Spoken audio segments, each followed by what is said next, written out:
G'day, everyone. This is Greg Ryan, and welcome to episode 25 of Rare and Resilient 1 in 5,000 podcast, where we're talking IA/ARM. And today we are joined by Carlo from New York, who's 37-year-old adult who's lived with IA all his life. And his story is in the book, story number 123 on page 274. And Carlo, welcome to the podcast. Sure. I want to say thank you for inviting me to be part of your podcast. I appreciate that. It's wonderful, mate. The more adults we have, the better, I believe, to share their stories. I agree. So I'm going to read my story for everyone. So the title of my section is simply My Story. I am 1 in 5,000. It's sort of like being part of a secret society that only a few people get to be a part of. However, being born with this rare congenital birth defect has taken me on an interesting journey throughout my life. It's been a journey that only a few people out there could relate to, but I would like to share what my personal dealings with this defect are and what it's been like for me.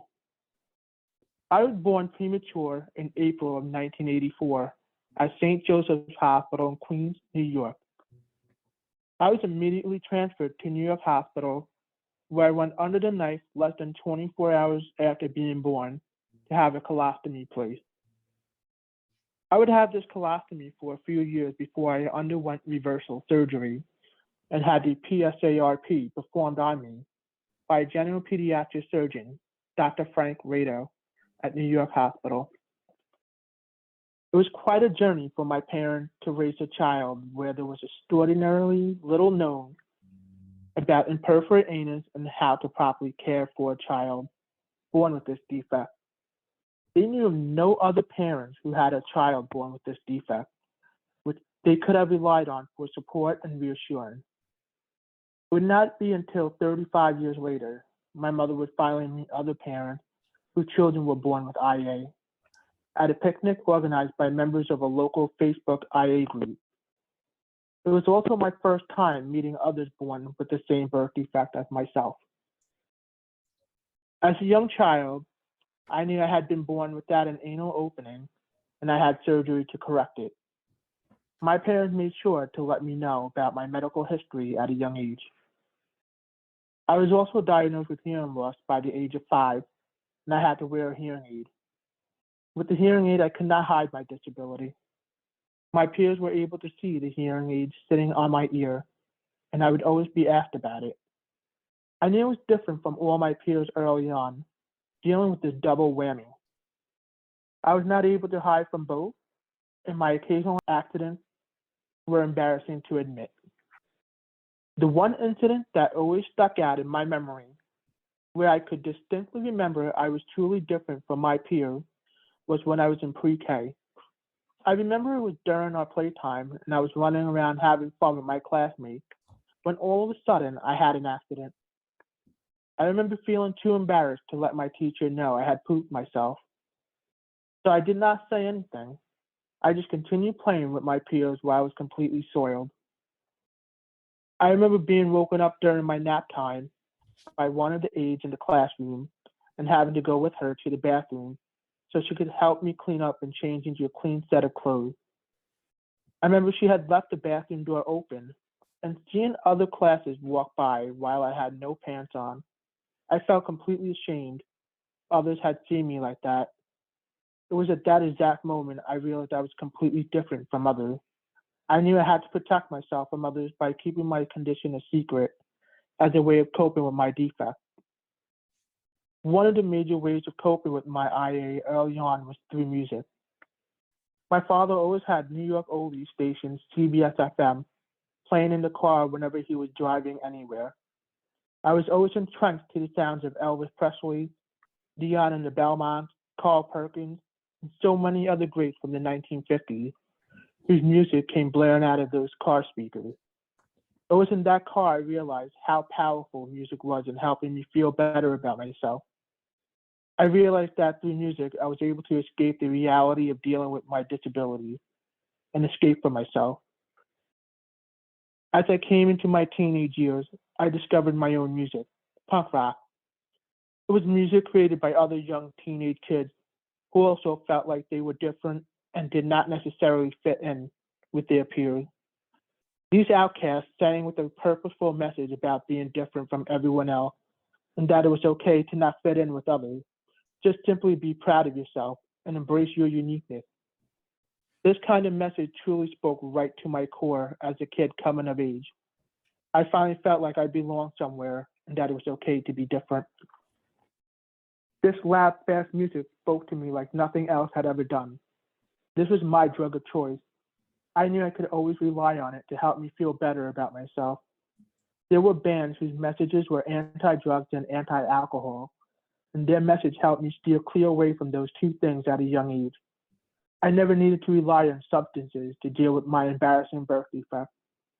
Simply dropping the needle on a record was all the high I needed to make myself feel good.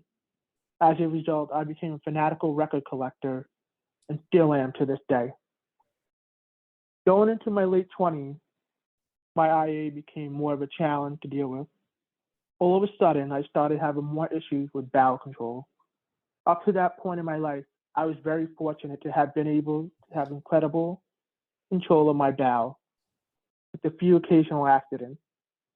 I was never put on any bowel management program. My doctors never presented this option to my parents. We had no clue such a thing existed that could help me stay clean and empty. However, as I reached my late 20s, I found myself having to go to the bathroom way more frequently than I did when I was a child. This problem got progressively worse as I came into my 30s. I was just simply too embarrassed to approach any of my doctors with this problem. I felt they would not understand what the problems were. Dealing with my continence issues would take a turn for the better when I discovered various IA groups on Facebook. In one of the groups, I met a few local mothers who had created their own private local group where they would all interact with other local families who had a child born with IA. These mothers accepted me as an adult with IA in their little group with open arms. It was through some of these amazing human beings I found a local pediatric colorectal physician who agreed to treat me as an adult patient. After going through a few tests, we tried bowel management by taking X-Lax chocolate squares. This turned out to be a nightmare, as I was going to the bathroom 2 to 3 times an hour for 6 hours straight the day after taking it. I was unable to get anything done at work, and I became even more stressed out with my continence issues. We figured out I had hypermotility, and the setting squares exacerbated the situation. The next thing we decided to try was Bennett fiber every night before going to bed. This made all the difference for me. It helped me to get a much better bowel movement every morning. It's not perfect, but I'm able to empty out better, and I'm feeling more cleaned out than I have before. These days in my mid-30s, I no longer feel embarrassed about my birth defect. I tell others about my condition in hopes of spreading awareness about this rare congenital condition. Educating others about this malformation can help take away the taboo of talking about it. I feel that there should be no shame in the fact I had no control over how I was born. After all, I am 1 in 5,000, and there is nothing wrong with that. Well done. How does it feel to read that all back? I've read it many times since it was published, and I've read other stories in the book. So it's just to be reading it out loud. It just felt like I was reliving writing that for the first time. Your story resonates so much with myself and so many other adults because of what we grew up with. We all were in that secret society, weren't we, really? Because we didn't have the doctor's awareness of the emotional toll that it was taken on us all. Oh, yeah. I remember every year, the first day of school, my mom would drop off a bag with extra underwears in it to the nurse. And I always felt embarrassed by that. Yes. And we'd do everything we could to try and camouflage if we had an accident. It's just growing up, my parents never had the information that most parents have these days. They didn't have the internet when I was growing up. So information was very limited. Just talk about the group you joined. That was the Long Island group. There's some wonderful people there. Oh, absolutely beautiful personalities in that group. I felt like they took me right in, and that was a huge blessing for me, and especially my mother, who never got to meet other parents who had a child born like I was. It was a beautiful thing when we all got to meet each other for the first time. How did you go emotionally when you saw the kids? Because I know I just burst into tears when I first met kids with IA. Yeah. When I first saw all these kids running and interacting with each other, I felt happy. Just like hearing all these kids all together, realizing for the first time that they're not alone, that they have other people they can rely on. Yeah, and you're right. Understand exactly what they're going through. Yeah, it makes so much difference, doesn't it? Oh, it does. It really does. So did many of your friends when you were growing up know about your IA, or did you just keep it totally secret? I grew up with two very close friends who I consider to be as brothers to me. So those two friends, I told them about it and they understood it and didn't judge me on it. When I had my accident, they just took it with stride and just helped me along. That's wonderful. And family members, they all knew about it. Nothing was hidden from family. Okay. How did you cope at school when you had the accidents? In school, I would try to tell the teacher that I need to be excused from class, and I would go to the nurse's office. The nurse would have a private bathroom, so I was able to have the bathroom all to myself. And that made a big difference as opposed to being in the public restroom with other stalls where I didn't get that privacy. And how did you go through high school when you're a little bit older and it becomes a lot more, I suppose, sensitive around others? Throughout high school, in my teenage years, I had incredible bowel control. I was one of the lucky few who had control of the bowels in some ways. But a lot of times when I had to go, I would just tell the teacher, raise my hand, I need to go to the bathroom. The teachers knew ahead of time that I had a colorectal issue, so they knew whenever I had to go, they just let me go without any arguments with me. I can't emphasize enough how important having the school be aware and the teachers be aware of the condition, how that makes so much difference, doesn't it? Yes. Here in America, a lot of public schools have a personal educational plan for each student. An IEP is called Individual Education Plan for each student with a disability. And by law, they have to accommodate those students in any way they can. Oh, that's good. Now, you got married last year, didn't you? Yes, I did. I got married in September of 2021. Been a blessing, to meet this beautiful person in my life. And what's your wife's name? My wife's name is Renee. When you first met Renee, how did you deal with talking to her about your condition? I came out telling Renee about my condition about early on in the relationship, about 2 months in or so. I felt like if I was going to be in a relationship with someone, I might as well just be open and honest about it. Yes. And if it was a condition that they wouldn't want to deal with, then it was early on in a relationship where they can walk away and there's no hard emotion. But she stuck to me right away and just supported me in every step of the way. Well, that's fantastic. And it makes such a difference, doesn't it?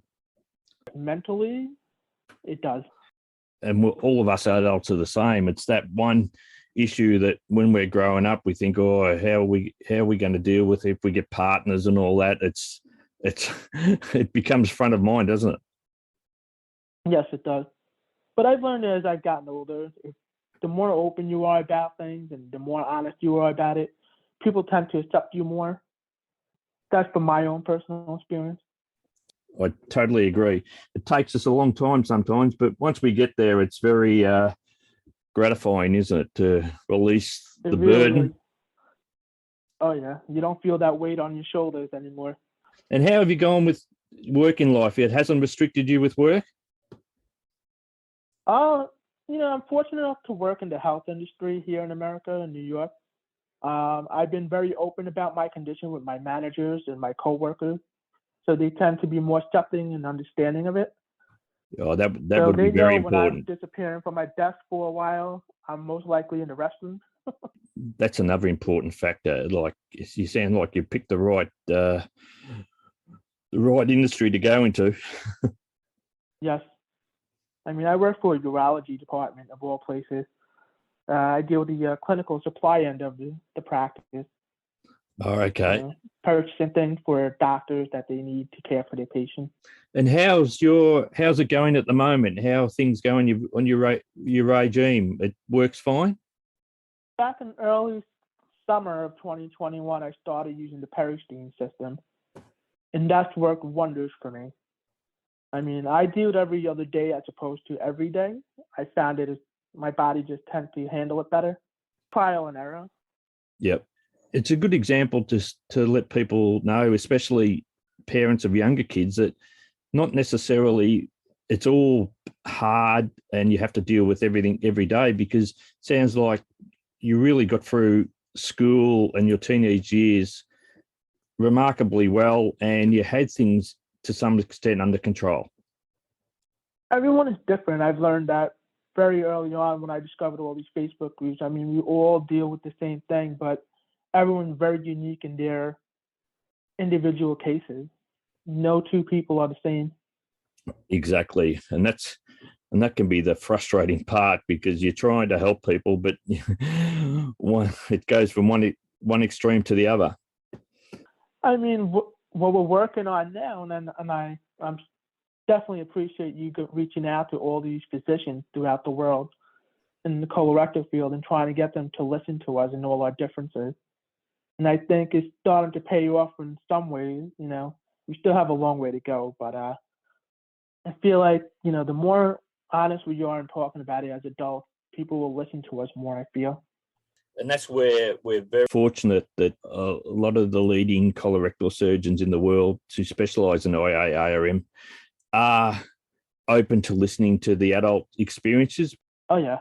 I mean, I didn't realize how bad others had it until we got involved in the different Facebook groups, and I just realized, everyone is just completely different. I mean, for me, I've been very fortunate where I've had some control as opposed to others who don't, and that's where my heart breaks for those people. Yeah, Like I want to reach out to them and just give them a hug. We're here for each other.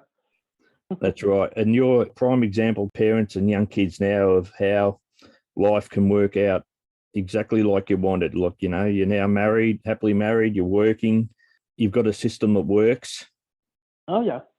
One of my goals, I mean, you've inspired me to realize this, that for us as adults, we had to go through the trial and errors with very limited information. And now we're all together and we have this vast information that we didn't have before. And we have to be the voice for these kids for their future care. And I feel like it's part of our responsibility to be heard and just make sure that doctors out there are listening to us and hearing what our experiences are, and then speaking to other parents and telling them, like, we understand that at that moment in their life that they're concerned for their kids, but in the long run, I think things will work out. Yeah. It's just that fear of the unknown Absolutely. that bothers people. And that's really good advice, Carlo. And I'm sure that parents will feel very comfortable. And the one thing listening to the adults, I think we give parents hope as well. Yeah, and that's what I hope to do. I am not looking to scare parents. I just want them to realize, listen, my mother and my father, they went through it. They raised me no different than any other siblings that I have. I have one sister. And, as long as you love your kids, you show them the world, you just guide them through it, everything will be okay for the most part. That's right. Everybody has their bumps in the road, and just sometimes with anyone with IA, you just have a few more bumps to contend with, unfortunately. Yeah. I mean, growing up for me, I think the more embarrassing part was changing clothes for phys ed, physical education, where I had to take off my shirt and actually Then other students seeing my physical scars where I had the colostomy on my stomach. I was kind of embarrassed by that, but then over time I just realized, you know what? This is just a part of my life. I just embrace it. You've got a wonderful attitude, Carlo, and you and I have been speaking for the last few years, and it's been wonderful to talk to another adult. The conversations that the adults have are different to the ones that we would have with parents and kids. Yes. I love speaking with the other adults in the group that you run, and it's been wonderful because I feel that connection with others that I don't have with my friends. These are people that are strangers to me, but at the same time, I feel like I've known them my whole life. There's that familiarity that really brings it all together. I like to say that all of us are brothers and sisters all over the world. Yes, we are all brothers and sisters. I always say that. If you were giving advice to a young Carlo who's 6 or 7 years old now, what would you say to that little boy who's got IA? Just embrace yourself. Just be proud of who you are. Don't listen to the bullies out there. Just be proud of what you've accomplished and just continue fighting on. Good things will come. That's what I would tell myself. Oh, that's great. Well, and they definitely come for you, and that's the most important thing. Yeah. One thing, Greg, I wanted to say is that I think with us sharing our stories, I'm at the age group where my peers are still having kids, and by chance they might have a child born with this condition, and then not realizing, oh wait, I know someone who was born with this. Let me reach out to that person. I learned through one of the that Long Island IA group. One of the friends I went to high school with, they had a child born with IA, and I didn't know that until I joined our Long Island groups. Oh, really? So it's just it's a small world. So it's just and I reached out to them and I said, listen, if you have any questions or concerns, just feel free to reach out to me, and I'll answer any questions they have. Oh, that's fantastic, mate. That really is. The more we talk about it, the more we educate people about it, the better it is. People become more accepting of it, more aware of it, and I think that's the goal you've been working towards, and it's been working wonders. Hearing all the other podcasts and hearing everyone say, thank you, Greg, thank you. You've opened the doors for everyone. That took a lot of guts and courage from you alone, Well, it took me 53 years. That first step. I applaud you big time. You made me realize I'm not alone in this either. Oh, that's great, mate. No, I really appreciate it. So, Carlo, I can't thank you enough for being so open and honest. I think your story is going to be so welcomed by so many parents around the world. Even though you have had your challenges, you've come through it really well, and I can't thank you enough for you sharing your story, mate. Thank you for letting me speak with you. It's my pleasure, mate. Bye-bye. Bye.